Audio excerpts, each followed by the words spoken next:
कैसन लगा था राजा?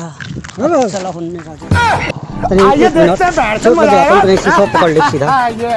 क्या नाम है अपन चाचा? क्या नाम है अपना? रामजीत जी। यही रे टिकुलिया पर 3 जानी के रखले बानी भाई, तोरे नाव से टिकुलिया की परी सटले बानी। तनी सीधा दिखाई हमार राजा। तू समझा? हाँ। नहीं तू समझा नहीं। राजा चला हमने राजा। ए राजा, ए राजा चला ना।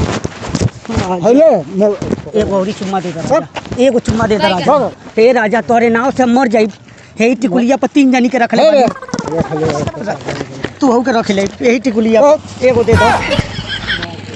टिकुलिया पर 3 जना के रखले बानी, पुलिस दरो